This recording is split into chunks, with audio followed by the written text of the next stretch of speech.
Thanks, Tony. Yeah, really looking forward to getting back home. Night game here in Kroger Stadium with a packed house. We need that.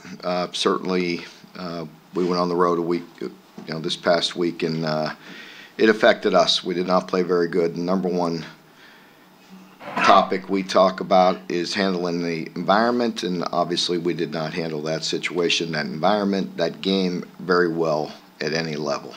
I've addressed that post-game, and I will reiterate that today. Same as I felt during the game. Just out-coached, outplayed, and in every area, and we need to get back to work and be a better football team. You're going to face adversity in this league. The teams we play, you're going to hit some tough patches. It's how you respond, and how you react to it, and how you move forward. You could sit there and look at our league, and we're barely at a halfway point, and there's one team in our league that's undefeated. If I'm not mistaken, they haven't lost a league game in 23 games. There's a reason for that. They're doing some things at an extremely high level. Give them the credit for what they did Saturday night and the way they played. And as for us, it's got to get back to controlling the things we can control, and that's how we prepare. We got to get some guys healthy. We got to get healed up. We got to have a great week of practice, and we got to be ready for a very big game here this week. Both teams coming in here this week at 5-1. I've been very impressed with Missouri and the way they're playing. Their quarterback Brady Cook has been exceptional. He's either first or second in the league in passing efficiency, and their wide receiver Luther Burden is leading the nation in receptions and yards, if I'm not mistaken, one or the other, both a super player, and they're playing at a very high level. So we've got to get some things fixed and get back to work. So I'm excited about Monday, to be honest with you. I feel good about getting to work here this week. Coach, how do you approach practice this week leading up to the game with Missouri? Well, we got to get back to being who we are. We got to get. I saw somebody shot me an article. Talked about Georgia's and their approach, and they knew that it was going to be a physical game, and they preached it all week. And it talked to that. You guys probably saw the article, but somebody shot it to me, and it just reaffirmed what I tell my team all the time about Tuesday and Wednesday. 3 or 4 of their players are sitting there talking about how the game was won throughout the week. It was their most physical Tuesday. They were prepared that way. They had the mindset. They answered the challenge. We did not. So we have to get back to being who we are and having a great prep week. To go back to that Florida game, you're really good at getting your guys kind of tuned up for it. Is there something that you can use from that week of prep? Well, it's not end-all be-all, but in this league, and you heard Kirby talking about the week before, I mean, on the road is different than at home. It just is. I mean, you were there, right? I mean, you see that environment. You got a bunch of players that maybe aren't ready. If they haven't played in that situation, the best we can do is prepare them, through the week as best we can. But momentum is a big deal when you start getting in a stadium like that. And maybe we used it to our advantage a couple weeks ago. I don't know, but this is a whole new week. I know every time we play Missouri, it's a good football game. I have a lot of respect for Coach Drinkowitz. I like Eli. I know him. We will both do everything we can to get our team prepared for this week and to play at a high level. You mentioned Cook and Burden really throwing around the yard well. When you watch the film, what kind of happened in some of those breakdowns in the secondary where guys were just running free? Well, they weren't necessarily running free. The first touchdown was an unbelievable throw. I mean, he layered that thing in there over 2 or 3 people, and they had a wideout that went up and grabbed it, at a very high point and ran it in the end zone. I mean, it wasn't exactly wide open, but it appeared that way to the naked eye because it looked so simple. But it was a beautiful throw and catch and finish. That was a very nice play. And then a couple the one in particular that stands out when, we have, well, two, where you have one of the best players in the country running basically down the field free.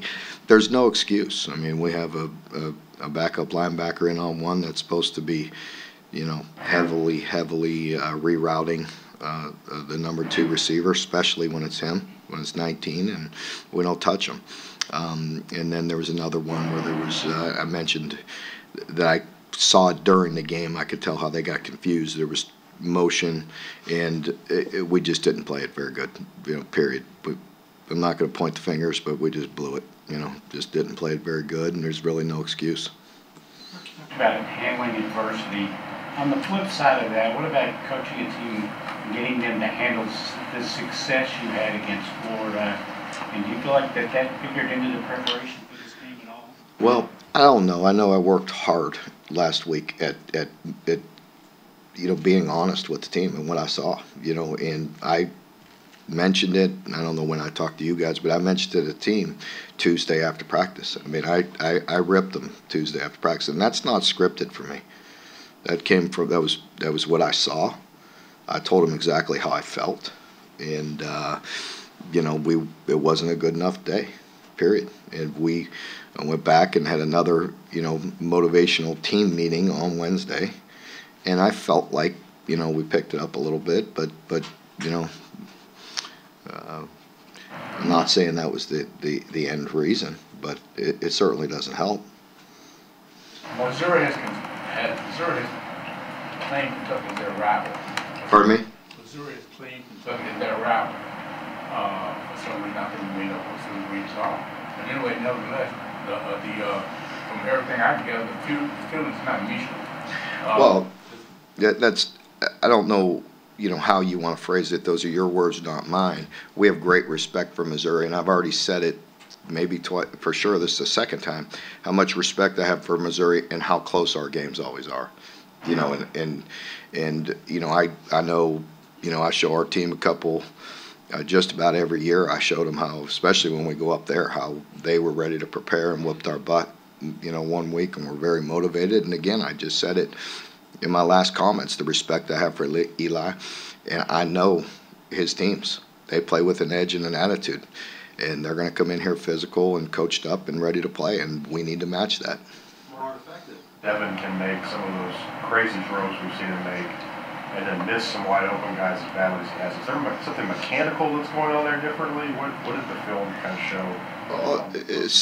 Sometimes it is his feet or his footwork, and sometimes it's him maybe expecting a receiver to run out at a different angle, and there's some little things, and there's some that just have to make. I mean, he doesn't need me to sit here and make an excuse for him. He's a big boy, and he owns it. And just like everybody else on our team, you have to have the courage to see the areas that you need to improve on, and you have to own it. So, Coach, you talked about how physical that game was. It seems like there's some guys banged up towards the end of that game. Jalen's missing off the picture. How banged up are you guys heading into this week? yeah, Jalen's is one that looks like he'll be out for a few weeks for sure. After that, we'll see, where it goes. Coaches can only do so much during the week to get guys, whatever you want to call it, fired up, ready to play. That has to come from within the players themselves. You've got some seniors on this team. You've got some super seniors on this team. Have they stepped up yet? Have you seen them take the lead? We'll see. I mean, I haven't seen them yet this week. I have to give them Sundays off, so we'll have our meeting here in a bit, and we need to lean on that leadership, and they definitely need to step forward. Mark, Jagger had 2 penalties early in the game, holding and unsportsmanlike. Just what's kind of the message to him after that? Well, the message was right during the game that it was completely unacceptable. It was just, there's zero excuse for both of them. On the first one, on the hold, he had him blocked. He had the player logged himself. He was coming to come under the guard. Jagger had him logged. There was no need whatsoever to try to sling him to the ground. None. He was blocked. Mark, the one loss that Georgia turned 2 years ago turned into the 2 and the 3 Mississippi State and Tennessee. Is there something you look for in your guys this week or first day? Something you look for, like, okay, they're off the mat, they're ready to go. That's not going to happen. I can't predict who's going to win or lose this game because I have great respect for Missouri, again, and it's always a close game. And one of the reasons why it probably feels like a rivalry is because we play them all the time and we always seem to have great games with them. And so, you know, our players know that as well and can respect that. And we know it's going to be a great challenge. They are playing at a very good clip right now. They're hitting on all cylinders, and their run defense is dynamic. They have disruptors on defense. Offensively, they're extremely efficient. Their wideouts are tough to defend. His scheme is tough to defend, and Brady is playing at a very, very high level. But we're not going to tolerate being mopey, or, you know, being down, or, you know, we're going to address it. We're going to own it. We're going to look at our mistakes. We're all going to take our part, and then we'll move on. Okay, after the game, Brad said, I mean, obviously it didn't go well, but there's not another group of. Pardon me. Brad said after the game, obviously it didn't go well, but the quote he said was, I wouldn't trade these guys for any other guys because they competed to the end. Did you see that on film? Even though things were not, I mean, you're getting drilled in front of a raucous crowd. Did they compete to the end like you wanted them to? I wasn't satisfied in any area, and I will not make excuses. I love these guys as well, and I have faith and confidence in them, but I cannot excuse that performance in any way.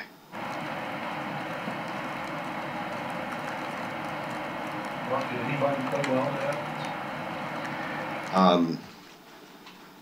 I thought, you know, a guy, you know, you take, for instance, like Dane Key had been frustrated a little bit, you know, maybe some on him, some, you know, just frustration, you know, and down and really worked hard, you know, to improve and just looked at himself and just looked at areas to improve. And it showed up on film, and not always just with the catches, you know. And there's still areas of improvement without the ball and blocking on the perimeter and doing things that we have to do as an offense to be efficient. But, you know, I thought it was a good example of just, you know, just taking it to the practice field and working on your craft and trying to improve. And, you know, I thought offensively, you know, until the silly penalties, you know, we had some good drives going, and you know, we were running the ball. We had protection. We had time. We had guys open. You know, we had the ability to move the football, and 2 penalties just absolutely just derailed us there. And again, defensively, uncharacteristically, you know, just had no answers, you know, in particular early, you know, where they were scoring. So at that point, you know, maybe you need to try to start matching. Now, obviously, you know that's going to be hard to do with Georgia, but you don't know where it's going to go, you know, if you just get some points on the board. But I did think that we had some, you know, well-designed plays. I thought we were able to move the ball effectively offensively, and we shot ourselves in the foot. Ray had a good run on that first hold that ended up getting called back. You know, it seemed like he was getting ready to have a solid game and then obviously fall behind and kind of lose the running game. But is there something you learned from that? Like Ray can, you know, still has to be part of that even after falling behind. I mean, I think we know that. I mean, I don't think we need to learn from that, but you can't let a team get ahead of you 21-0 when they hadn't lost an SEC game in 23 straight and they're playing at home at night. Mark, under 50% completion rate through 3 SEC games, what do you have to do to kind of get that going? Throw and catch the ball better. Devin, do you feel like are you having to coach his confidence, or is it just like, is he going through a funk? What kind of? No, I think he throws some, you know, some balls that are very good, that'll wow you. That you know, some things he does well. I mean, yeah, we have to look at everything. We have been looking at everything to see what, you know, he's comfortable with, to be efficient, to make sure we're throwing and catching, and You know, he did. You know, he did at times. He did at times, and and at times we didn't. A lot of talk about Missouri's offense. What about their defense? What do you see from them? Yeah, I see them. Typical Missouri defense. They run to the football. They play extremely hard, and that's why it's always a good game. I mean, I think both teams pride themselves on playing, very hard and very physical. They run to the football. They've been very disruptive up front. So they've been playing good. I think, they played a very elite offense this past week themselves. Mark, you talked in the past about margin of error being thin at Kentucky, and as your teams have improved, it seems like you've been able to overcome that a little bit. Was Saturday just a situation where Georgia was playing so well that thin margin was there again? Well, you have to credit them. I mean, they were well prepared in all areas, and they played at an elite level. I mean, I think we could put them in a kind of a place by themselves right now, right? I mean, there's not a lot of teams playing like them over the past 2.5 years, and they commented on it. They knew it. They were ready coming into our game, and they put it on us. I mean, you have to give them credit. For us, what you're talking about, the thin line between success and failure. I mean, you have to see it. What went on. You have to own it. And then you got to look for solutions, and then you got to go do it, and that's what we plan to do. I mean, I've always done it that way. I'm not going to run and hide. We're going to get back to work, and first thing we're going to do is show it to them. I don't. As bad as you want to burn the film and move on, you can't do it. You got to own it. You got to look at it and look at the problems. Mark, with Jalen out for a while, how do you feel about your depth and safety there? Those young guys that probably have to play a little. Yeah, I think Ty is a guy that's really, we're confident in. And Elijah will come up and give us some depth and play, give us some snaps. But Ty's a guy that I've been impressed with since we talked about him in camp. He'll get more quality snaps. Mark, you mentioned Luther Burden's name a couple of times. He's leading the nation in receiving yards and receiving yards per game. As a DB guy, what impresses you most when you kind of look at the film? He's an elite player. I think he was #1 wideout in the country coming out. I think, if I'm not mistaken, he's an elite guy. He's strong. He can run and make competitive catches. He can run by you, but he also is hard to get down. Mark, with guys having to step up with some injuries in certain places, how do you prepare those who have not played too much this season to step up and carry this team forward? Yeah, they prepare every day. I mean, we practice and put them in those situations. That's all we can do, is get them prepped each and every day, and they have to carry it over to the field. I think Saturday is a great example, as you were talking about, defensively, or the effort. I mean, it's just, when you don't play with technique and you play with bad eyes and you play good teams, you're going to get exposed in a real hurry. How big is that this week? Brady's probably the most mobile quarterback you've played this season. I think you mentioned something about Graham moving the pocket for too much for your liking. How big of an emphasis is that? Well, I think Graham, as I mentioned in the game, did a really nice job of finding, openings and moving within the pocket. And I think Brady does the same thing. They will intentionally give him some, half sprints or rolls a little bit, but he does a nice job of just, buying time. He likes sitting back there because he's got some weapons, and so when he has time, he's going to find one of those guys. I know one of the responsibilities of a head coach is to coach his own coaches.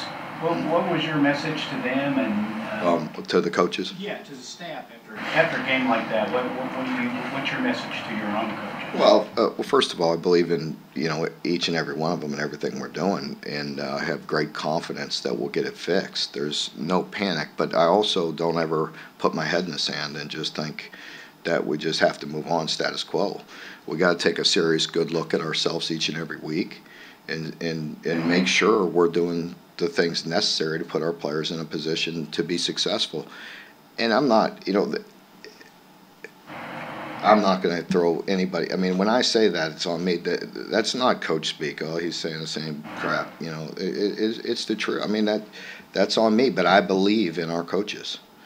But I also they can take hard coaching too. They could look at themselves, as I just said. You know, I told you, and it's not coach speak. We're going to look at it. We see it. You know, and then we have to own it, and then we have to solve it. Mark, what's your level of optimism this week on Ken University? We'll see. I hope we'll get him back out there. I hope so. You know, we need to get him back. Anyone else? What about your nephew? My nephew, got to give him a shout out, man. We went right into a team meeting, so I didn't see the last drive. But as soon as we got on the bus, I looked at the whatever that is on how you could follow the drive, and I saw that he had 2 catches and saw some highlights. So very proud of him. Yeah. All right, folks. Thank you. See you tomorrow.